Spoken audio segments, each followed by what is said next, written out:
What's up? Welcome back, Picogram fam. We're back after a great night of fights at the Apex. As always, delivers. We're back excited to talk about these fights with each other for the first time. We're going to get it fresh. We're going to get right into it, and we're going to just dig deep and talk about these fights. Starting up, we got Kai Kamaka III and Dakota Hope. Was a good fight. Kind of didn't picture it going that way. Kai Kamaka just kind of veteraned him to the overall decision. Won by decision, didn't he? Yep. Unanimous? Split, I think. Was it split? Split, yeah. Okay. Yeah. Let me Kind get the of. score.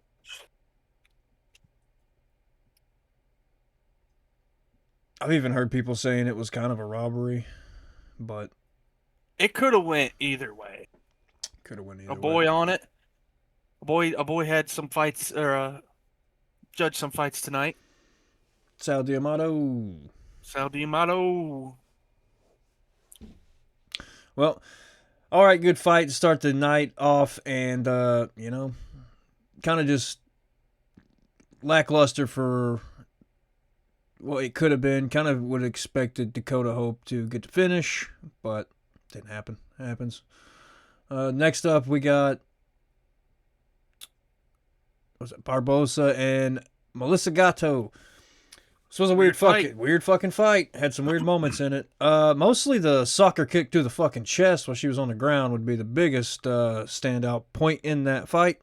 See, I like how you said to the chest because the whole fucking commentary team kept saying it was to the head, and I did not see it to the head. Did not see it to the It head looked either. like I it will say looked like this: it was chest to neck, chest and to then she neck. did her fucking flop. I'll say this: when she threw the kick, the shin kind of hit her in the face right before she got kicked in the chest with the foot. But that was kind of, where do you determine a kick? Is it the fucking shin or is it the foot? Because I mean, I don't know. I don't know where she was aiming. We don't know. It's any part of the leg, I would She say. shouldn't have went for it in the first place, to be No, honest. But that she did, and that's what happens. But I think they just took a point. They should have called it. it did. They did take a point, and I think Melissa Gatto, she might have played faking like she was knocked out for a second, just to kind of It get some looked it sympathy looked there. like it because she like looks like she's about to get up, and in that like split reaction, she's like, "Oh, that was illegal. Let me fall on the fucking ground real quick." Like it's I don't Very know. Rodolfo I mean, Bellato there is esque. yeah, there's definitely delayed reactions. We've talked about this before. There's delayed reactions to getting hit and knocked out and becoming unconscious, but I don't think she was. Just the way it happened. And like I said, I don't think it hit her in the face hard enough to fucking Probably not. I warrant don't that know. performance. She got And then back. to be able to get right back She up got up, to got up continue and fighting, fought. Yeah. So I mean, and then drug it to a decision. Lost, but still fought the whole fight. Um. So yeah, even with the point taken away, Barboza would have won. Michael Bell's the only one that kind of scored it different than everybody else. He gave Gatto the third last round. round. I don't know where the fuck that came from, but okay.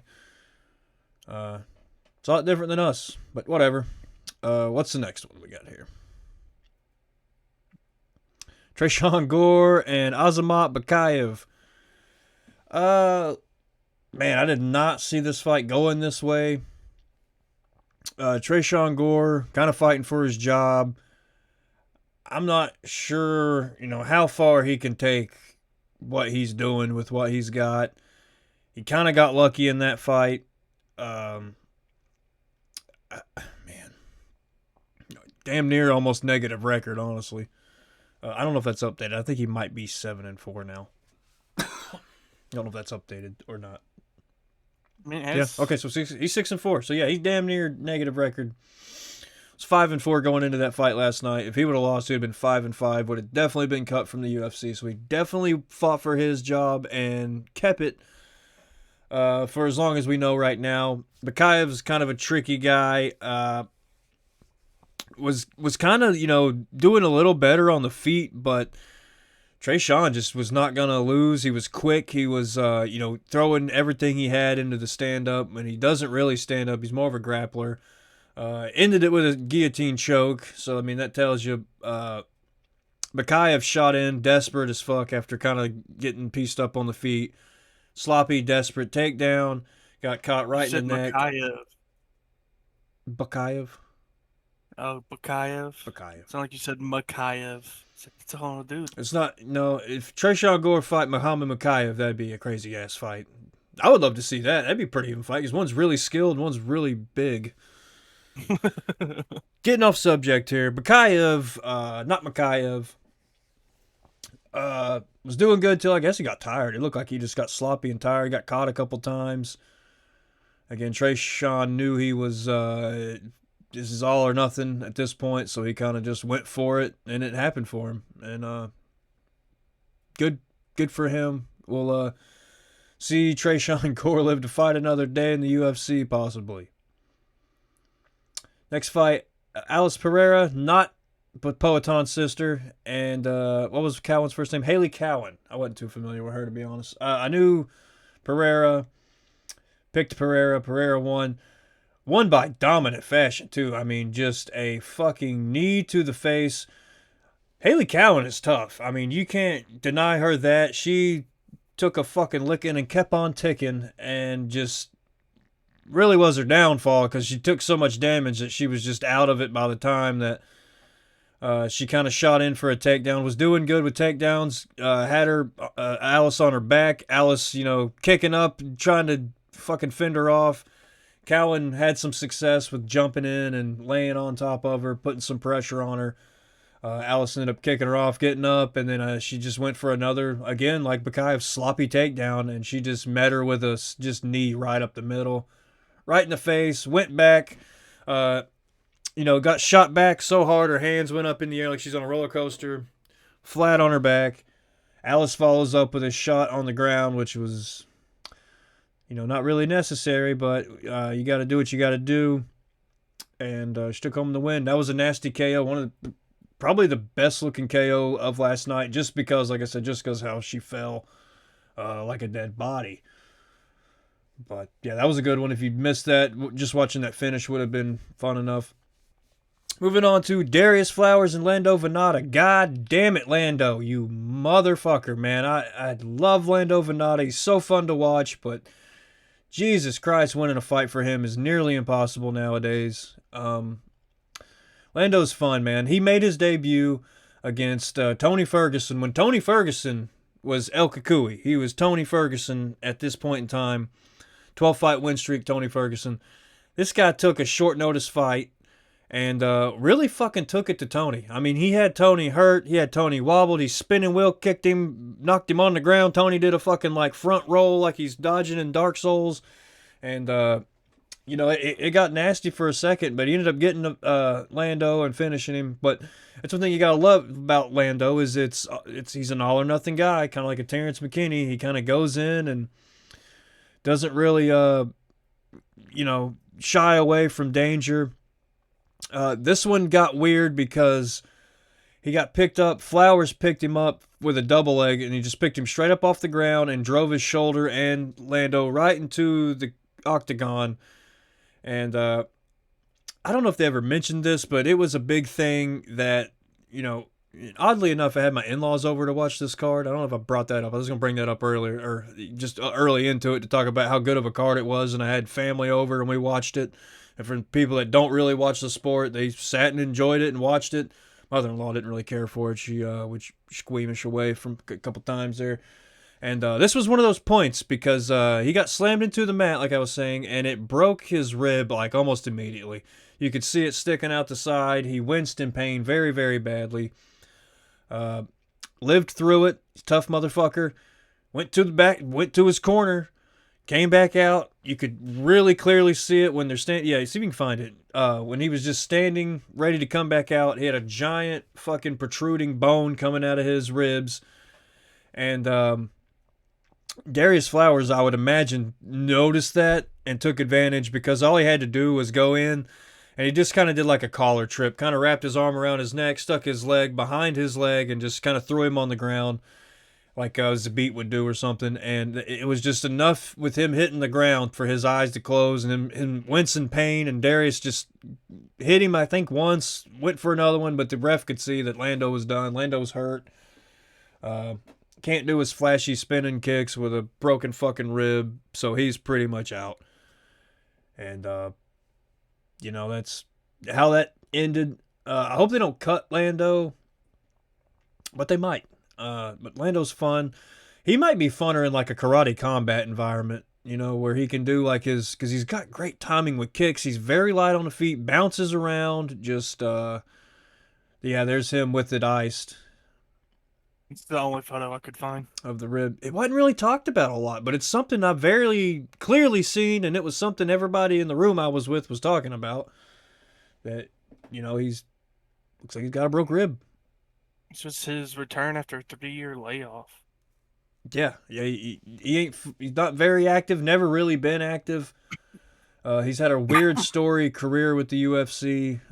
Like I said, I've always liked him. Always liked catching him because he does tricky shit. He does spinning shit very nice. But he loses. He loses a lot.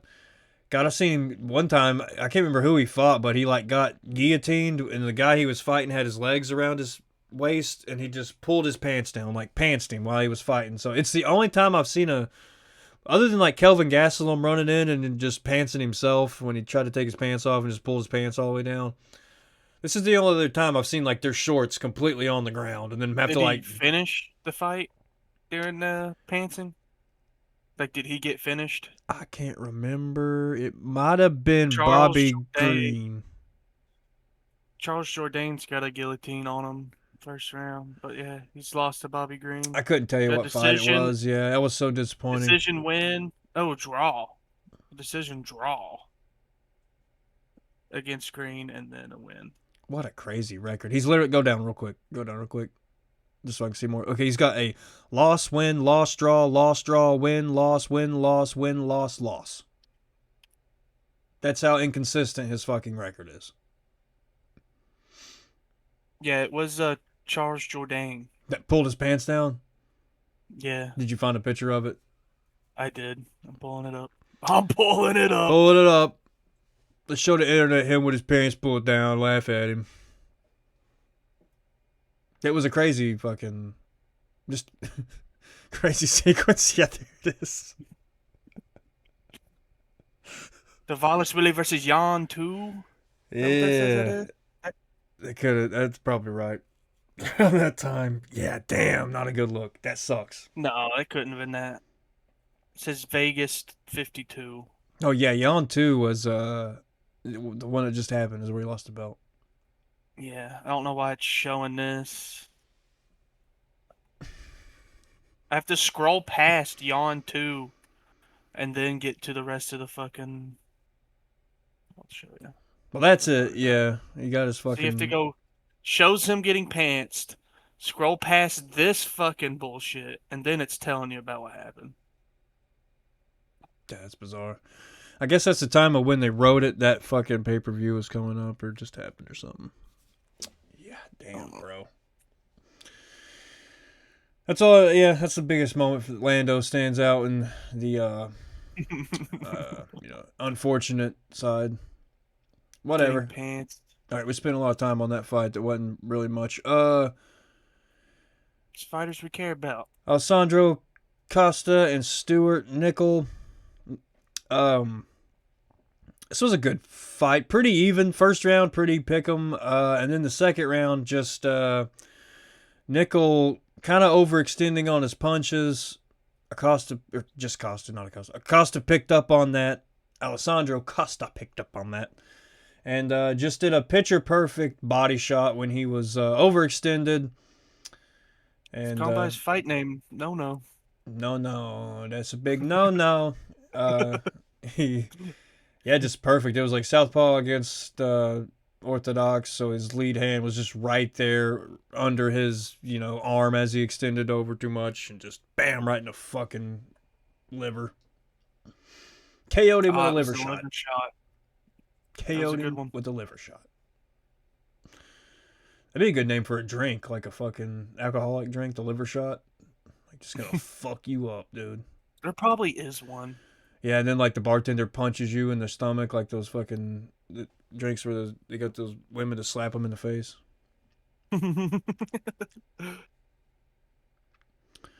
All right, what is next?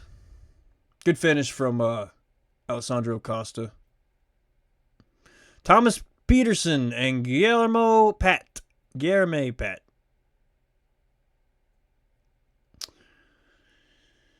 Man, Thomas the Train Peterson, athletic specimen, one might say. What the fuck happened there, man? The other guy has like, physically, athletically wise, all the fucking potential in the world to be a heavyweight. Maybe just what's he weigh in at? 230, something like that. He looks a little skinny, 6'6", so he's a little thin. 250. 250. Yeah, it'd be a stretch to go down to fucking light heavy. Great shape. Thomas Peterson just tough as fuck. Sometimes with these Took his took his streak O. undefeated. Yep. It's undefeated fighter. Thomas Peterson, a lot more experience. A lot more don't give a fuck in him, honestly. He just comes forward, busted up, doesn't look like he can breathe, but still just comes swinging. This fight got very messy, very sloppy, and ended up going to the ground a few times where Thomas was just able to lay on fucking Pat and just do work, dude. And it was a pretty sloppy fucking heavyweight fight to decision. And yeah. Tony Weeks scored it a I was gonna say fucking fucking Tony Weeks over here draw. fucking it up. So every one of them gave Peterson a 10-8 round on the last round. He beat his ass so bad. That was one of the rounds that went to the ground. Just like I said, he just kind of fucking smashed him. He Pat dropped them. Yeah, Dropped them. he did. Yeah, you're right. And And got just on top of them and beat the shit out of them. he could have just been dazed, but it just looked like Pat didn't know what the fuck to do on the ground. He kind of did good with his length because long, tall guys and like those fucking short, stubby guys on top, it's hard to swing around them when their legs are so long. You can't like scoop up their fucking legs. So he, used his size for whatever it was worth for however long it lasted. Thomas just kind of edged him out, man. Just I don't know. Keep an eye out for these two guys, I guess. I don't, fuck. That was a pretty sloppy fight.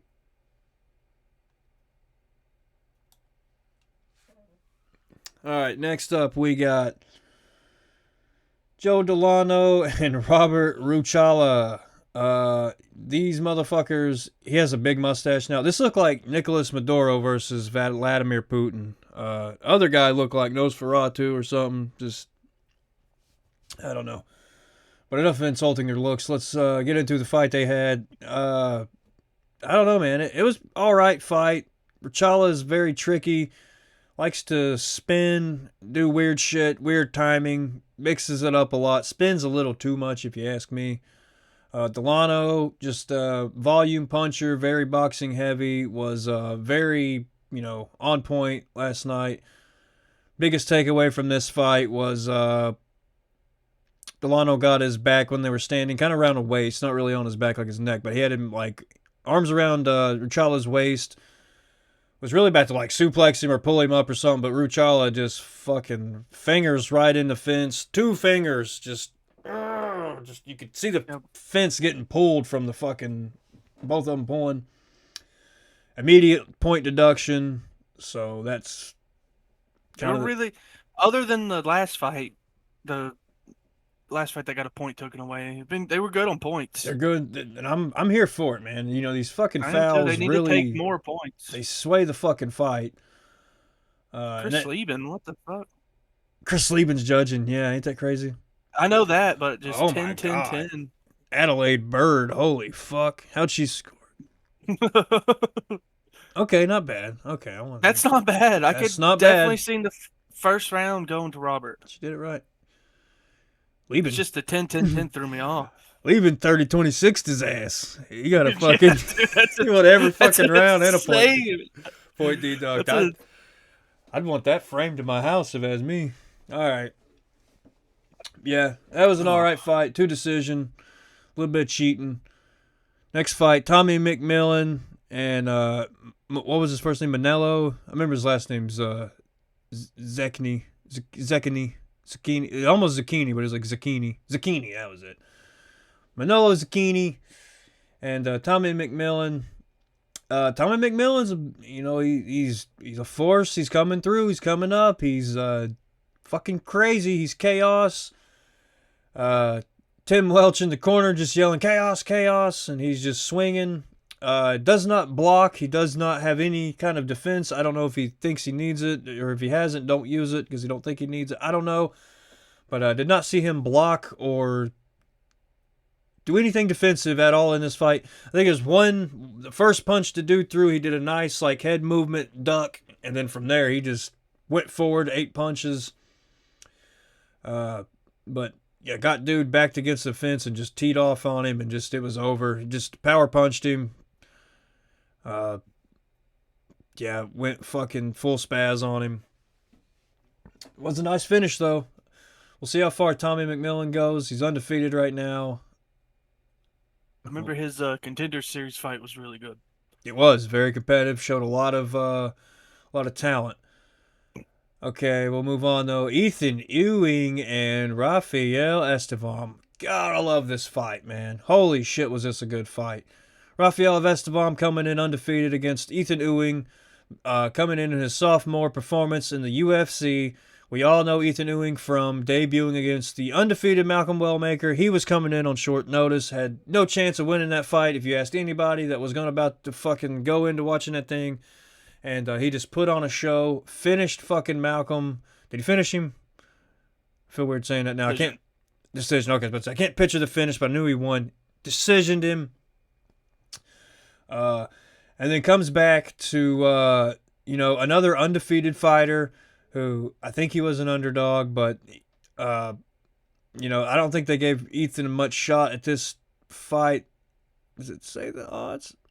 Yeah, he was a plus 10 underdog. So, or no, he was under. Okay, we're looking at other dudes' records. So never mind. Ethan was the favorite, which, to be fair, obviously now that we look back, dude, Ethan is gonna go places and he's ready. I think, man, that was a picture perfect performance. Fucking beautiful head movement. He's got a cinder block for a fucking head, so to be able to move that around like that and to dodge punches as beautifully as he did, and just the timing, the snap in his punches, his cardio was good. He was very consistent, held composure even when he was taking damage. Estevam looked very overwhelmed, very fucked up by the end of that fight. And, like I said, Ethan just very impressive, man. I think he's ready for like a fucking Cheeto Vera or something like that, honestly. Somebody in the top who's kind of like down on their luck right now needs a little bit of a name to get their confidence back or give a little bit of shine to a name coming up. I think that would be a perfect fight for him. Both stand up. But, man, great performance from Ethan. Abdul Raham Yakayev and Bridson Ribeiro. The Abdul Rahman guy, he's fucking, again, he's like a Tommy McMillan, a little sloppy, but he's fun to watch, and he is being successful, so it's hard to, really say anything. Look at there's two rear naked chokes in a row, and he's just finish. He's on like a 1, 2, 3. Well, there's a decision in there, but other than one decision, 1, 2, 3, 4, 5, 6, 7, fucking 7 finishes. Who do you go to decision with? Don't know who the fuck that is. Anyway, he oh god, the fucking Russian Marvin Vittori.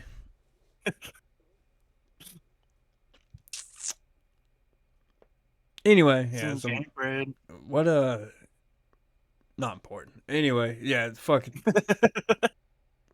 Sorry, you brought him up. I know. Our tangents on here are crazy, but I love it. But we're gonna stay focused with this guy real quick. Yeah, he's coming in. He's impressive, man. He just went full fucking retard on fucking Ribeiro and just overwhelmed him. Kind of like Esteban in the fight before. Just kind of got overwhelmed.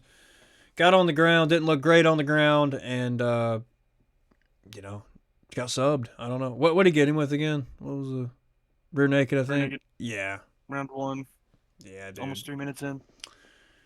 Yeah, so just full retard. Went, took him down, choked him out, went home.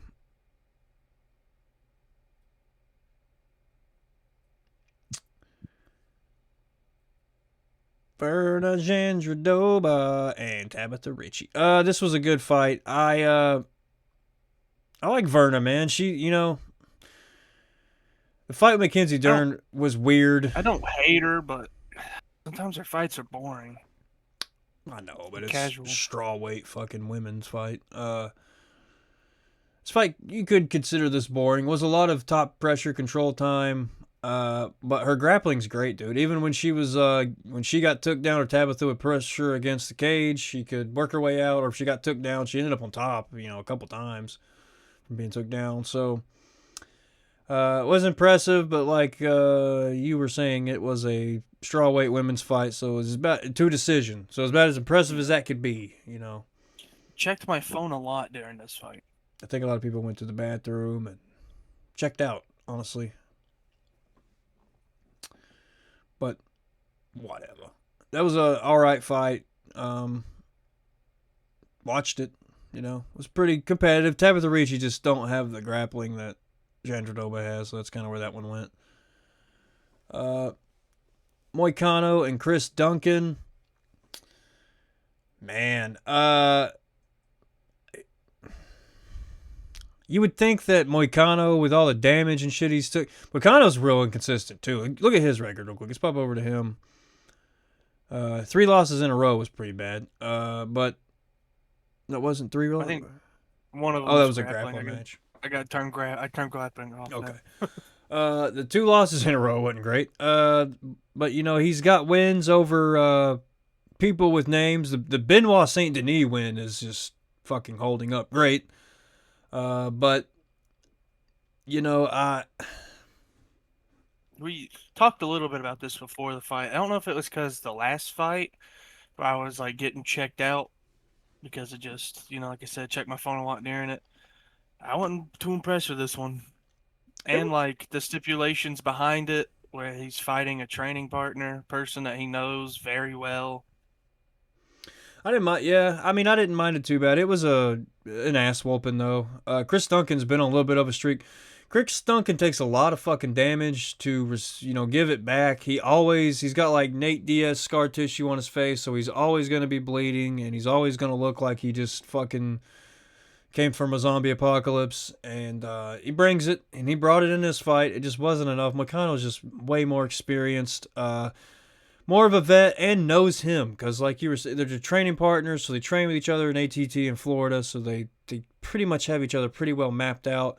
Moicano knows what he's going to have to do to get him. He took him to the ground and just choked him, and he probably has done that a million times.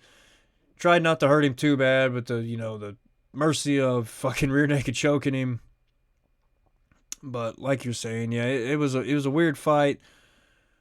Moicano's still, I don't know. It's kind of funny. Like, he had everybody cracking up in his interview after, when he's like, Bisping just went up to him and just started asking him a question, and Moicano just shut it down immediately. He was like, "No, no, no, Jesus fucking Christ, motherfuckers," and just went on a rambling spiel about give me names, even though he'd fought for the belt 2 fights ago, lost, and he was like, "Don't give me these bullshit guys, or I'm gonna retire." I went on like Mexican on that, but anyway, he he does the Moicano thing. He's funny, dude. Fucking money Moicano. He's here to make money. He's here to make headlines. He went. I mean, he covered everything in that interview. I mean, he fucking said fuck the fans, flipped them all off. Fuck no, fuck the fans. You know, just fuck everybody. I make money on YouTube. Fuck y'all. Give me an easy fight. That's his name. He just called a shot, dude. You gotta respect it. Uh, he's fighting with a fucking protruding bone too. He's broke his collarbone like a few fights ago, and it has never looked right since. I don't know if you've seen that either with him. It's not in that picture. It's way after that in time, but his collarbone like sits up out of his neck and like kind of sits over like this. So you Pulling it up. Yeah, just pull up a picture of that. That was pretty rough. It's not Lando. You never really got to see Lando's rib. It looked bad, but Moicano's is healed, and it's like, ugh. There it is. Yeah, see it just sticking up on the top over there. Yeah, don't get the fuck is happening. I don't know. ESPN just started playing a goddamn recap of the fight. It's called a sabotage. They're trying to sabotage us, get us flagged on YouTube for using their shit. That scared the absolute shit out of me. When you locked eyes with Moicano, you went back in his brain and into his memories of when that happened. Dude, I don't understand why they fucking auto-played that goddamn video. Shit. Anyway, distraction man, there. yeah, we flew through this fucking card, but that was a good card. Like you said, I had company over. We sat and watched it. I watched every fucking second of this. Pretty into it. We talked about it the whole time. It was nice. Just telling people that don't really watch it, explaining shit to them, and it's a good time. I'll remember this card fondly in my memories of the Apex fucking center cards. But you know, when you take what you can get, and this is just the era we live in now. It's the era we're gonna stay in for a while, I would imagine. But that's all right. I got a little funny fact about Chris Duncan that I don't know if you remember. Go ahead. It's not really about him. It's about me and you. Chris Duncan is the dude that I made you change your vote on for Jordan. Yeah. Beat the shit out of him, dude. He did. He changed it right before the fight because I was like, dude, this guy's pretty badass in fucking Cage Warriors. You said, I didn't know this. He was undefeated at the time, too. I'm pretty sure. He was, yeah. He was. And you changed your fucking bet last moment. Fucking damn. Lost it. I wasn't even trying to convince you. I was just trying to tell you who this guy was because you didn't know who he was. Was impressive, and I knew Chris Duncan presses forward, and he'd be in his face, so maybe he could do something with grappling, but it just never happened that way. That's just how MMA goes. That's why you gotta love it. Yeah. That's why you gotta love, like, Trayshawn Gore. He was a 10-1 fucking underdog when he won last night. 10-1. And he finished the guy. If you'd put money on that, you walked away a happy motherfucker last night. Plus 450, heavy underdog. That's the best odds. Only 3% picked him. Yeah. You walked away with some money. The Russian guy, Abdul Rahman, whatever, who fought Brinson Ribeiro, he was a 16-1 underdog. That's how much. That's how much of a shoo-in he was.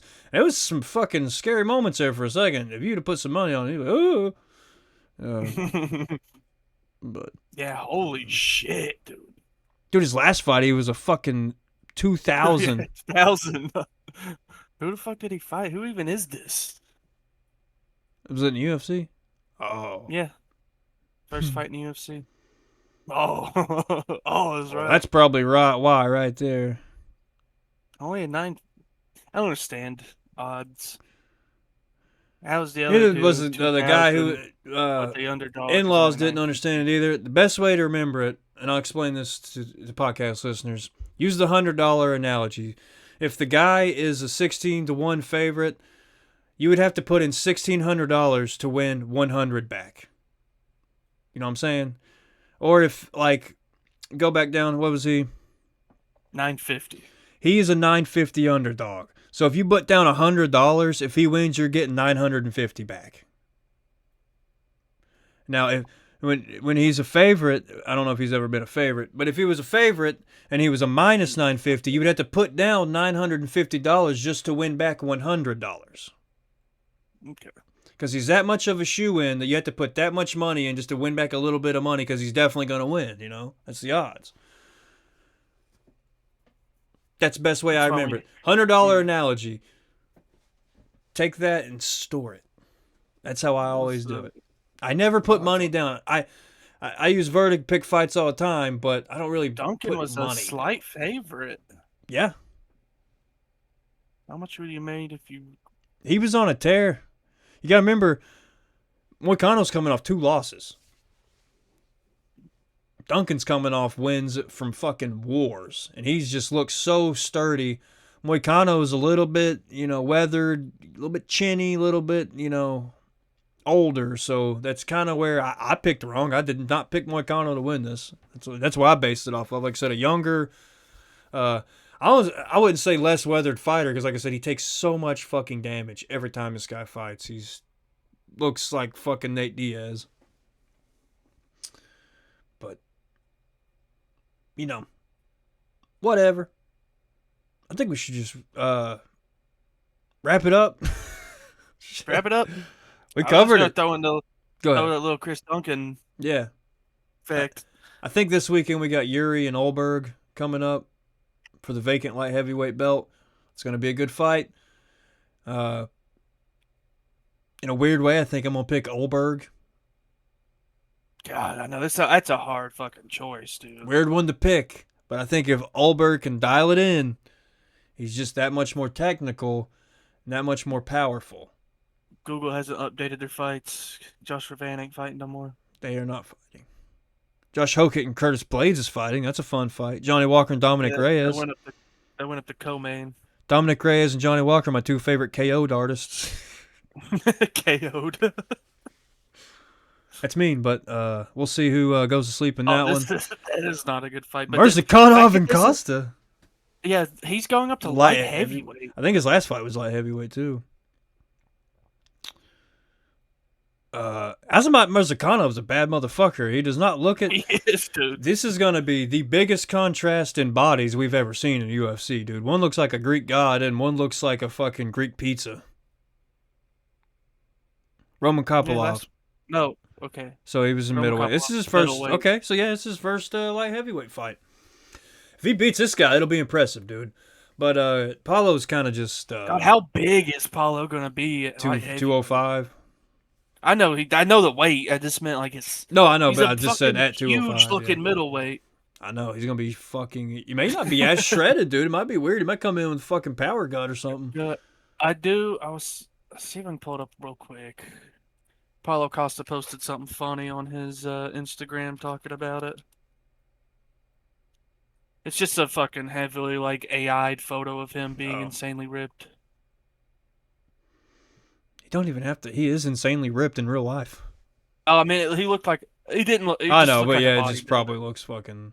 It was stupidly fake Stupid. looking. It's not on this top one. So, oh, here it is. Here it is. You gonna make me sign in? Fuck you.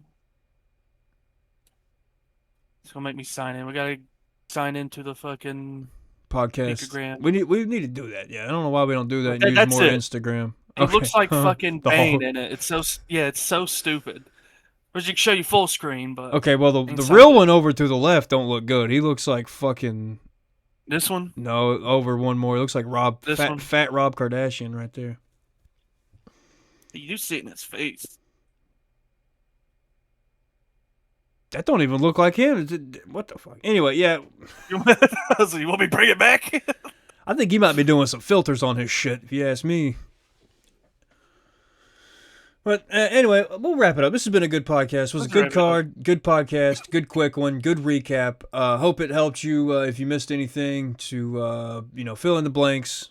And we appreciate the listen. We appreciate the fucking support, and appreciate that clickety clack. I feel like I just broke my goddamn chair. That would have been awesome. I'm not gonna lie, that would have been a killer fucking ending to this. I think it was popping into place, but it fucking shifted bad on me. We'll be back next week. Maybe without a chair. Maybe Lucas be standing next week. We'll find out. We appreciate it, y'all. We out of here.